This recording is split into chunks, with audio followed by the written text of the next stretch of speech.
Merci de nous recevoir chez vous. Ce n'est pas pour se plaindre, hein, mais c'est connu. Les journalistes vieillissent très rapidement. C'est dû à quoi? Peut-être au stress lié à ce métier, à le train de vie qui n'est pas souvent terrible. Ceux qui sont dans le milieu de la finance, les banquiers, les hommes d'affaires, les hommes d'État ont peut-être beaucoup plus de chance. Raison pour laquelle nous recevons sur ce plateau Toute la Vérité un jeune de 64 ans, Abdoul Mbaye. Bonjour. Bonjour, Pape Cheikh Sylla. C'est vrai, machallah, vous vieillissez bien, non? Écoutez, justement pour évacuer le stress, parce qu'il est également très important dans la vie d'un financier, d'un banquier, il est également très important dans la vie d'un Premier ministre, il est très important dans la vie d'un opposant en Afrique. Et pour évacuer ce stress, je m'efforce de faire du sport et c'est probablement ce qui me maintient. Oui, le père Kéba Mbaye, il est connu qu'il était passionné de tennis. Il était passionné de tennis, il fut ensuite passionné de golf. On connaît moins évidemment ses premiers pas de footballeur, mais il a laissé un passé d'encadreur, de management de sport. Et c'est par le football qu'il est venu d'ailleurs dans le management du sport. Écoutez, moi le sport que je préfère c'est le football, mais je ne le pratique plus bien évidemment. Et aujourd'hui, après avoir fait du tennis d'ailleurs comme le père, je me suis mis au golf. Donc une trajectoire qui ressemble à la sienne également en matière de sport. Oui, golf. Homme d'affaires, je disais, banquier, homme d'État, directeur général BHS, Banque de l'Habitat du Sénégal, Banque sénégalo-tunisienne également, à la direction, et puis Attijari Bank Sénégal, premier chef de gouvernement sous Macky Sall. Oui, c'est ça, le parcours très rapidement. Premier ministre du Sénégal le 3 avril 2012, vous avez duré 1 an et demi. À 17 mois, très exactement. À la primature, beaucoup vous voient comme surtout un homme d'affaires et non un politique. Vous comparez même à Mamadou Lamine Loum. Après la primature, beaucoup de Sénégalais rêvaient de vous voir poursuivre votre carrière, disons, de diplomate pour vendre la destination Sénégal ou bien représenter ce Sénégal dans les institutions financières internationales. Parce que votre parcours, toujours, vous êtes passé par l'Université Cheikh Anta Diop de Dakar, mais aussi la Sorbonne, l'école des hautes études de commerce de Paris. Ça pouvait vous mener, pourquoi pas, au FMI. C'est dommage, non, de faire de la... Je vais vous étonner, Pape Cheikh, mais je n'ai jamais été un homme d'affaires. J'ai essayé de l'être. Ah bon? Mais je suis d'abord un fonctionnaire international, puisque mon premier métier fut d'être agent de la Banque centrale des États de l'Afrique de l'Ouest.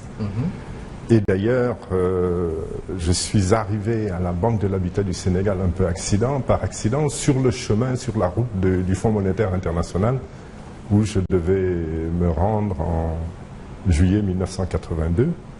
Sur décision des autorités de la Banque centrale. Et c'est à ce moment-là que les autorités de mon pays m'ont demandé de venir assurer le redressement de la Banque de l'Habitat du Sénégal, qui à l'époque se trouvait en difficulté.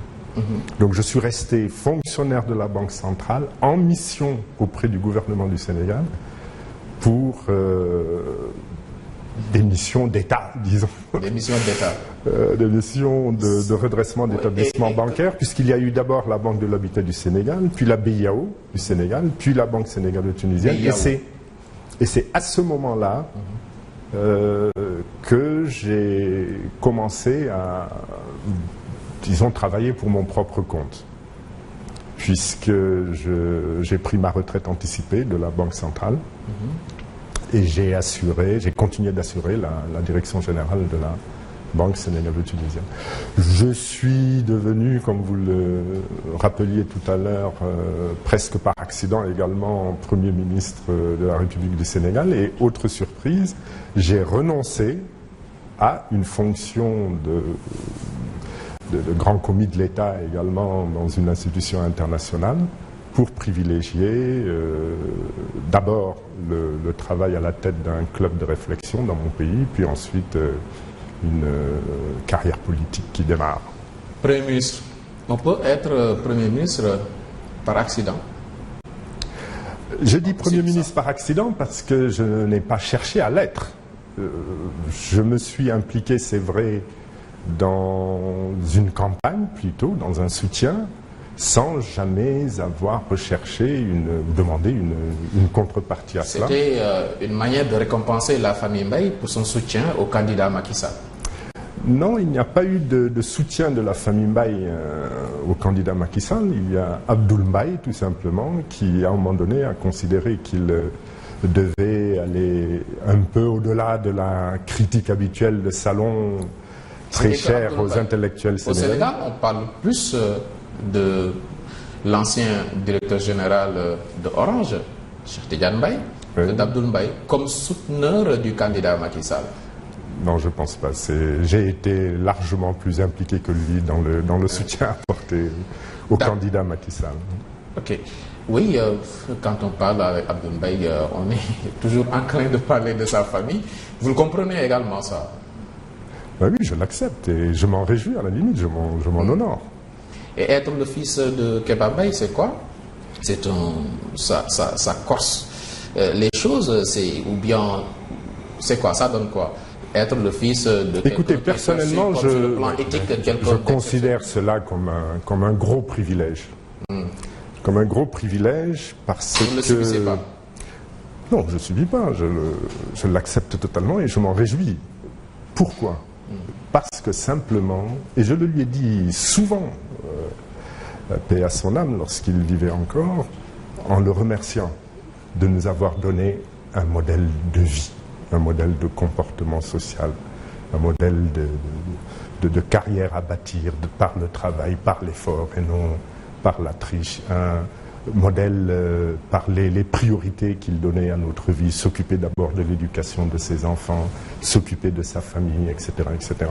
Donc c'est un gros privilège que d'avoir un guide, d'avoir eu un guide de cette qualité, de le garder encore aujourd'hui comme guide. J'ai l'impression qu'il me surveille. En préparant l'émission, naturellement, j'ai relu cette fameuse lettre.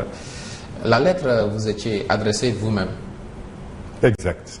Oui, c'est une lettre qui suscite pas mal de commentaires. D'abord, est-ce que vous êtes conscient que la lettre a pu être utilisée par d'autres qui se sont mis à la place du fils de Kéba Mbaye dans leur fonction? Écoutez, j'ai conservé cette lettre pendant près de 25 ans, sans jamais la montrer. Et c'est seulement au moment de sa disparition que je l'ai rendue publique. Bon, personnellement, c'est une lettre qui a guidé non seulement mon travail, ma carrière professionnelle, mais c'est une lettre qui, au-delà de ça, d'ailleurs, est une véritable leçon de vie.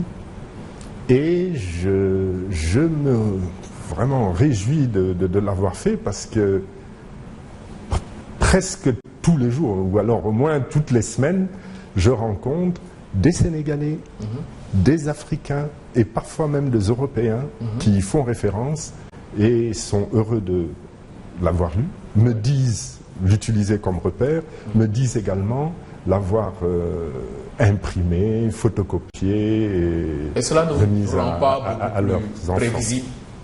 Cette lettre peut vous rendre service, oui, mais cette lettre peut vous rendre beaucoup plus prévisible par rapport à vos adversaires politiques. Oui, mais cela ne me gêne pas, parce que lorsque je l'ai publié, vous me faites penser à la réflexion d'un de mes anciens collaborateurs avec lequel j'ai travaillé pendant de nombreuses années dans 3 établissements différents.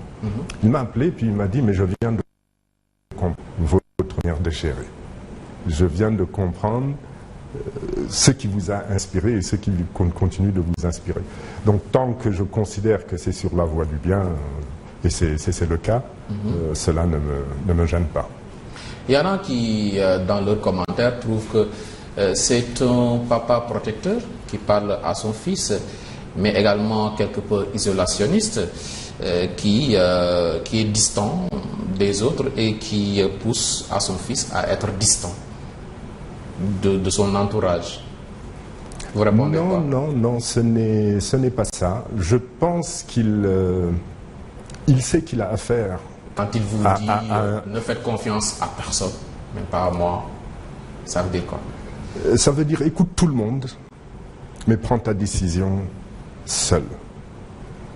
Écoute tout le monde, prends ta décision seul. Ça ne veut pas dire d'ailleurs ne tiens pas compte de ce qu'on t'a dit, parce que sinon, c'est pas la peine de les Refuser quelque chose à quelqu'un n'est ni bon ni mauvais, tout dépend de la manière.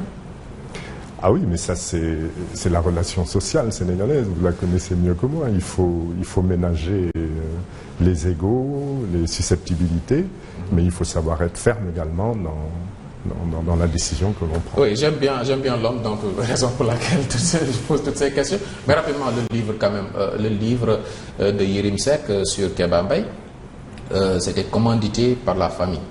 Ah, pas du tout, pas du tout. C'est une initiative de Cheikh Yérim Seck. Il nous a interviewés parfois, oui. Il m'a interrogé moi personnellement. Je crois qu'il a interrogé également. Ah oui, c'est lui-même qui a. Et ceux qui disent qu'il y avait Abdou Latif Coulibaly qui avait été sollicité en premier pour écrire le même livre. Non, non, ça, ce sont les histoires sénégalaises. Ah. Non, c'est pas le cas. Cheikh Yérim Seck s'est intéressé au juge. Il s'est intéressé d'ailleurs à la fondation Kéba Mbaye dès qu'elle a été créée.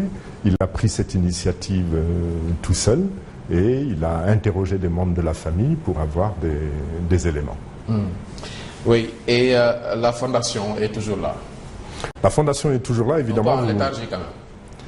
Non, pas en léthargie, elle travaille. Il faut savoir que, par contre, voilà, ça c'est très sénégalais aussi, hein, vous m'excuserez, Pape Cher, il y a eu, disons, il n'y a pas eu la cérémonie du prix de l'éthique. Donc l'attribution du prix de l'éthique n'a pas été faite l'année dernière, mais c'est tout, l'activité se poursuit.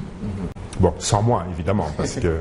Ayant décidé d'entrer en politique, j'ai également décidé de démissionner des instances. Ce qu'il faut se comprendre. Oui, notre invité, c'est Abdoul Mbaye, l'ancien Premier ministre du Sénégal. Abdoul Mbaye, un style très décontracté. Ce dimanche, j'ai même envie d'enlever ma cravate, moi également. C'est mon papa, moi, qui m'exige la cravate. J'aime pas trop d'ailleurs. Oui, ça rappelle un peu Barack Obama. Oh, ça rappelle simplement une tenue de dimanche, disons. Vous avez des relents de Barack Obama, on vous l'a jamais dit? Ma fille, oui, il y a longtemps. Elle était toute petite et puis un jour, elle voit Barack Obama à la télévision. Et il y a mon épouse qui dit à côté, tiens, Obama. Et puis elle répète, papa Obama. Je suppose qu'elle l'avait fait. Obama? Si, vous souvenez-vous, il a visité le Sénégal, il a été en visite officielle. Vous étiez Premier ministre? J'étais Premier ministre à l'époque et oui, je l'ai rencontré et nous avons une belle photo ensemble d'ailleurs. Oui, vous avez des traits quand même. L'actualité au Sénégal, c'est le dialogue politique. Le dialogue politique avec cette opposition dite significative qui ne veut pas y participer. Et le président Macky Sall qui a répondu que le dialogue va se poursuivre et le dialogue est en train de se poursuivre. Tout ceci vous inspire quoi? Écoutez, c'est un dialogue qui dure, hein, c'est pas un nouveau dialogue. Je crois que vous allez vous souvenir également qu'il a, en 2016, on a eu cette grande kermesse là, donc c'est un peu sévère de dire... d'utiliser ce mot-là, mais cette grand-messe, il y a eu ensuite des rencontres avec des délégations de Manko Wattu Sénégal. Qu'en est-il sorti? Je pense que vous la qualifiez d'opposition significative. L'opposition sérieuse a décidé de ne traiter que dans le cadre d'un dialogue sérieux. Un dialogue a été engagé en 2016, mais commençons par en faire un bilan. Des points importants ont été évoqués, des requêtes essentielles ont été posées sur la table, qui vont d'ailleurs simplement dans le sens d'un processus électoral clair, transparent, non sujet à contestation après des élections tenues, mais qu'on nous fasse le bilan. Il y a eu dialogue, il y a eu des points qui ont été évoqués. Quelle suite a été donnée? Ça ne veut pas dire que nous allons croiser les bras et puis se regarder en chien de faïence, non. Mais nous voulons un format qui puisse produire de l'efficacité et du progrès.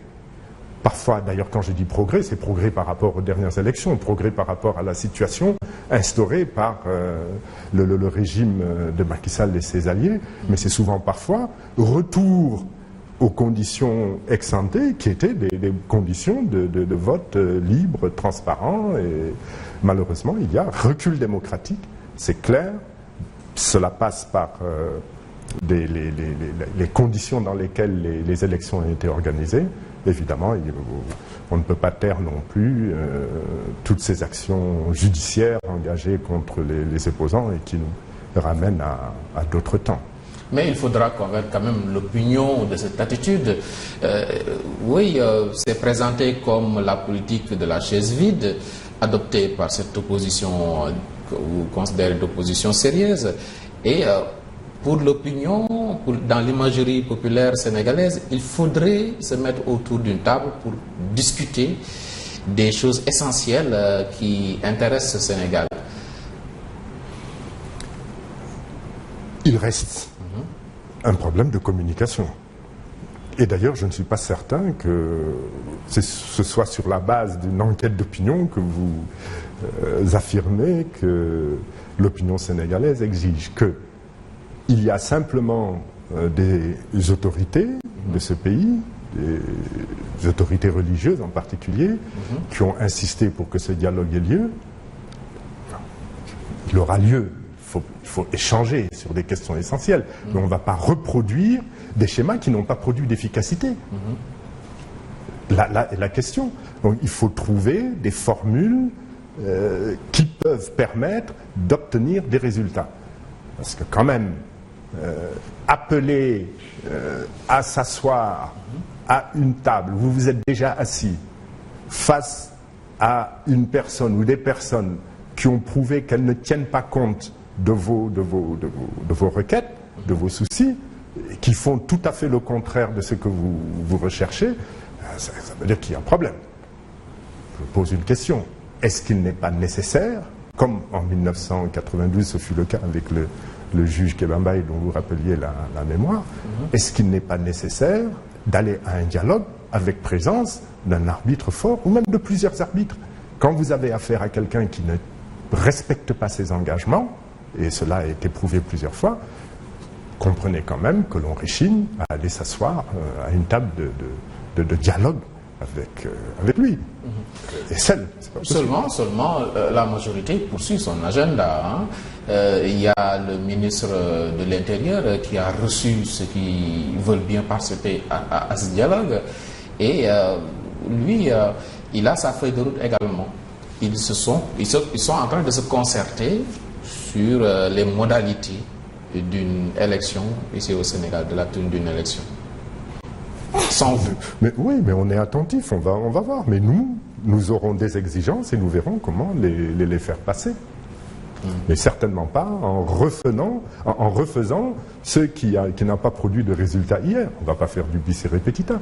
Je ne suis pas une marionnette qu'on appelle au son de la trompette. C'est une question de confiance. Ah, c'est une question de confiance. Grosse question de confiance. Oui, la réponse peut-être à ce dialogue, c'est votre nouvelle entité. Oui, 14 formations politiques, dont la vôtre, ACT, Alliance pour la citoyenneté et le travail. 14 formations politiques pour constituer un nouveau bloc. C'est ça votre réponse?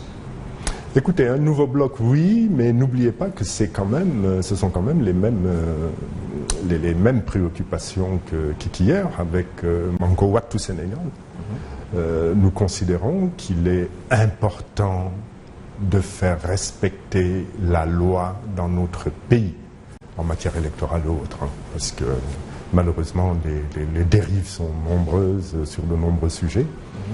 Et dans la mesure du possible, tirer les leçons de certains aspects constatés. J'ai passé ma matinée du dimanche à parcourir des bureaux de vote pour remettre à l'endroit les bulletins de vote de la coalition Dioyanti, pour Pourquoi? Parce que sur le recto, il y a la photo de la tête de liste, sur le verso, il n'y a pas la photo. Comme c'est un signe de reconnaissance, les bulletins étaient systématiquement mis sens dessus-dessous. Non, c'est pas possible. Il y a des points techniques importants qu'il faut revoir, et il y a des questions essentielles qui sont liées notamment à l'accès aux cartes d'électeurs par l'ensemble des Sénégalais, et notamment les primo-inscrits, parce que nous avons alerté les autorités, y compris les autorités religieuses, par une lettre en arabe, dès la mi-2016, en attirant leur attention sur le fait que l'objectif qui était recherché, c'était de ne pas distribuer suffisamment de cartes. Évidemment, c'est ce qu'on a constaté. C'est pas le fruit d'un hasard. Aujourd'hui, il faut que, sur le plan technique, sur le plan de l'information donnée aux Sénégalais, on arrive à permettre à qui veut voter de voter. Le problème est multiple, donc, sur le plan technique, sur le plan éthique, sur le plan de l'information, mais également par rapport à votre attitude. Vous étiez dispersé à la veille de ces législatives. Ce nouveau bloc, c'est pour éviter ces types d'erreurs, non? Non, pas du tout. Vous savez, au Sénégal, évidemment, on nous a habitués à des coalitions où on mélange les torchons, les serviettes, les chiffons. Non. Et nous sommes quelques-uns au sein de l'opposition à le considérer, nous pensons que la vraie coalition politique doit regrouper des partis qui pensent la politique de la même manière et qui conçoivent un projet de société ou des projets de société qui sont proches l'un de l'autre. Malheureusement, au Sénégal, vous voyez, c'est le cas aujourd'hui, vous avez une coalition, vous avez des libéraux, l'extrême gauche, le centre, le socialiste, etc. On est dans des logiques de partage du gâteau. Ce n'est pas notre conception de la politique. Par contre, quand il s'agit de défendre la démocratie, d'empêcher le recul et parfois même de le rattraper, parce que là on est en situation de recul démocratique, à ce moment-là, toutes les forces de l'opposition sont concernées. Donc nous ne sommes plus dans les mêmes schémas. Tous ensemble pour empêcher les dérives, tous ensemble pour imposer un jeu démocratique ouvert, transparent, clair, mais par contre, on choisit avec qui on peut composer, constituer une coalition politique. C'est clair. Merci de rester avec nous, Abdoul Mbaye, leader du parti ACT. L'actualité, c'est également Cheikh Tidiane Gadio. Du côté de New York, Cheikh Tidiane Gadio détenu du côté de New York pour un délit de corruption présumé. Oui, ça fait tilt au Sénégal. Vous faites partie de ceux qui sont surpris? Surpris, oui, et même désolé, parce que j'ai beaucoup d'estime pour Cheikh Tidiane Gadio. Bon, pour l'instant, ceci dit, on attend le jugement. La présomption d'innocence existe. D'autant que j'ai vu qu'il y avait non seulement le démenti venu du Tchad, mais également de la société pétrolière chinoise qui pourrait avoir été impliquée. Ceci dit, je pense qu'il faut quand même se réjouir de ce qui nous vient des États-Unis. Comme vous le savez, il y a un ministre guinéen qui a déjà été lourdement condamné. Et puisque nos tribunaux nationaux sont incapables de faire respecter un minimum de principes éthiques, etc., notamment la lutte contre la corruption est très difficile à l'intérieur de nos frontières, dès lors que les gouvernants sont concernés, je crois qu'il faut se réjouir de voir les tribunaux américains. Parce que ça peut dissuader d'autres. Exactement, ça a un caractère africains. Absolument. Écoutez, je vous donne l'exemple du Sénégal.